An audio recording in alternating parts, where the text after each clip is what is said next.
Let's number.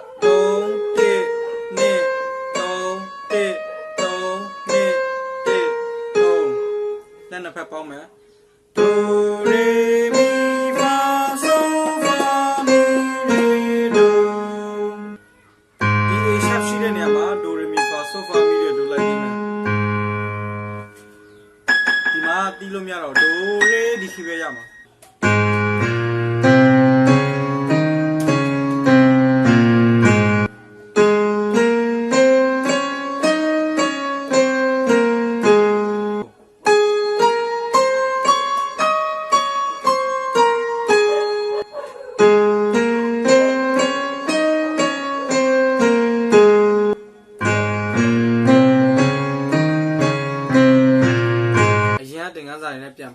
Cအတွက် C sharp အတွက် D အတွက် D sharp အတွက် E အတွက် F အတွက် F sharp အတွက် G အတွက် G sharp အတွက် A အတွက် A sharp အတွက်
လက်နံပါတ်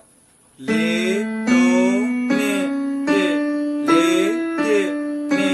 4ညာဘက်အတွက်လက်နံပါတ်1 2 3 1 2 1 3 1လက်နှစ်ဖက်ပေါင်းမယ်Do re mi fa sol fa mi re do B ရှိတဲ့နေရာမှာအဲ့ဒီ Do re mi fa sol fa mi re do လိုက်ပြီးမယ်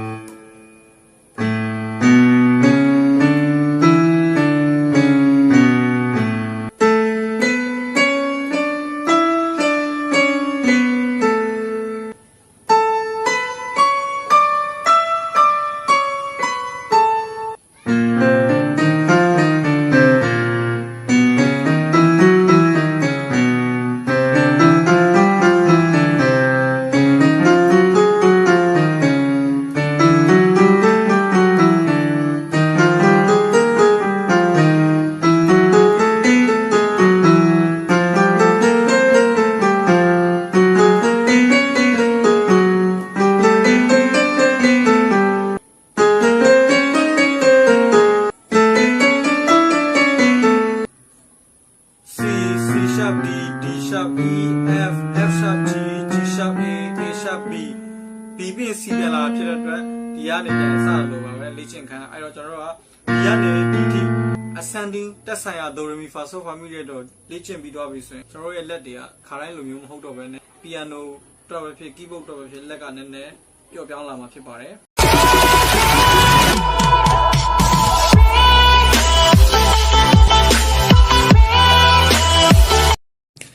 piano တီးမဲ့မိမိရဲ့လက်ချောင်းလေးတွေက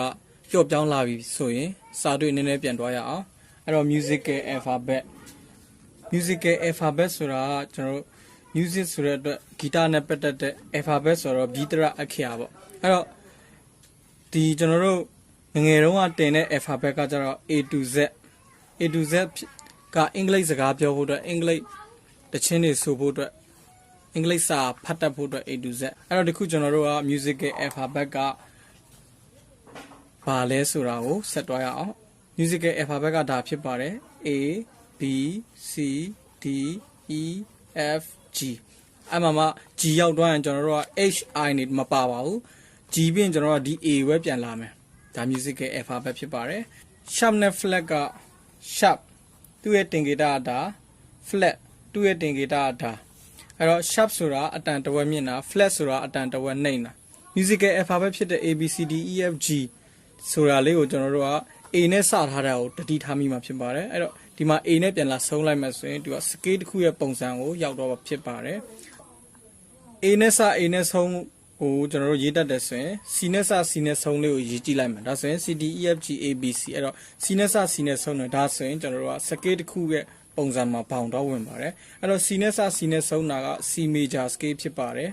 အဲ့တော့ကျွန်တော်တို့ဒီ C major scale မှာ sharp flat မပါတာဖြစ်တဲ့အတွက်ကျွန်တော်တို့ရဲ့ piano ဒါမှမဟုတ် keyboard မှာဆိုရင်အဖြူခလုတ်တွေပဲတီးရမှာဖြစ်ပါတယ်အဲ့တော့ whole step နဲ့ half step ကိုရှင်းပြပါမယ် theory ကဒီ E F B C ကအများအား half step ရှိပါတယ် ဒါကကျွန်တော်တို့ကြက်ထားမှာဖြစ်ပါတယ်အတူကောက် H လို့တတ်မှတ်လိုက်မယ်အဲ့တော့ကျန်တဲ့ဟာတွေက whole step ရှိပါတယ်အဲ့တော့ C နဲ့ဒီ whole step အဲ့တော့ D နဲ့ E ကိုတွားမယ်ဆိုရင်လည်းသူလည်း whole step ရှိတယ်သူကwhole step ဆိုပြီးအရှေ့ကောက်မြေတော့အတူကောက် W လို့ပဲထားလိုက်မယ်အဲ့တော့ E နဲ့ F ကသူက half step ပဲရှိတာဖြစ်တဲ့အတွက် H F နဲ့ G က whole step ရှိရယ် G နဲ့ A က whole step ရှိရယ် A နဲ့ B က whole step ရှိရယ် B နဲ့ C က half step ပဲရှိရယ်ဒီ musical alphabet ကိုကြည့်မယ်ဆိုရင် A အတွက်ဆိုရင် A sharp ရှိတယ် B အတွက်ဆိုရင် B flat ရှိတယ်အဲ့တော့ A က A sharp ရှိတယ်လို့ A flat လည်းရှိမယ်အဲ့တော့ B နဲ့ C က theory ကကတ်တယ်ဒါကြောင့်မို့မရှိဘူး B sharp ဆိုတာမရှိဘူးတနည်းအားဖြင့် B ကို sharp လိုက်ရင် C ရောက်သွားတယ် C ကနေ flat မယ်ဆိုရင် B ကိုပြန်ရောက်မယ်အဲ့တော့ C flat ဆိုတာမရှိဘူးကတ်တဲ့အတွက် C အတွက်ဆိုရင် C sharp ရှိမယ် D အတွက်ဆိုရင် D flat ရှိမယ် D အတွက်ဆိုရင် D sharp ရှိမယ် E အတွက်ဆိုရင် E flat ရှိမယ် E နဲ့ F ကကတ်တာဖြစ်တဲ့အတွက် E ကို sharp လိုက်ရင် F ရောက်သွားတယ်ဒါကြောင့်မို့ E sharp ဆိုတာမရှိဘူး E sharp လို့ရေးထားရင် F ကိုပြောတာဖြစ်ပါတယ် F flat လို့ရေးထားရင် E ကိုပြောတာဖြစ်ပါတယ် F ကနေ E နဲ့ F ကကတ်တာဖြစ်တဲ့အတွက် F flat ဆိုတာမရှိပါဘူးအဲ့တော့ F ကနေကြည့်မယ်ဆိုရင် F sharp ရှိမယ် G ကနေကြည့်မယ်ဆိုရင် G flat ရှိမယ်အဲ့တော့ G ကနေဆက်ကြည့်မယ်ဆိုရင် G sharp ကြည့်မယ်အဲ့တော့ဒါတွေကိုတည်ထားဖို့လိုပါတယ်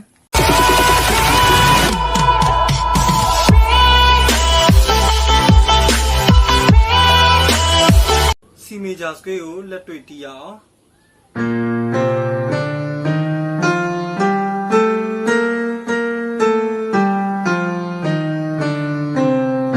ဒီခုကြားလိုက်ရတာမြင်လိုက်ရတာကတော့ C major scale ကို ascending တီးတယ်လို့ descending တခါတည်းတီးတော့တာဖြစ်ပါတယ်ဟုတ်ပြီညာဘက်လက်တွဲလက်နံပါတ်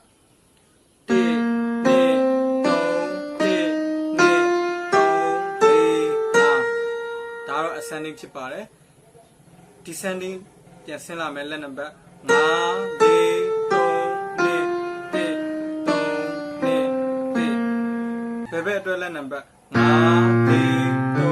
1 3 2 1ဒါတော့ ascending ဖြစ်ပါတယ် descending လက်နံပါတ်1 2 3 4 5သူတို့ရဲ့ alphabet တွေကဘယ်လက်ဖြစ်ဖြစ်ညာလက်ဖြစ်ဖြစ်အတူတူပါပဲ C D E F G A B C ဒါ ascending ဖြစ်ပါတယ် descending ဆိုရင်ပြောင်းပြန်ရေးခဲ့မယ် C D A G F E B C alphabet ရပြီဆိုရင် ER အတွက် software နဲ့မှတ်မယ် A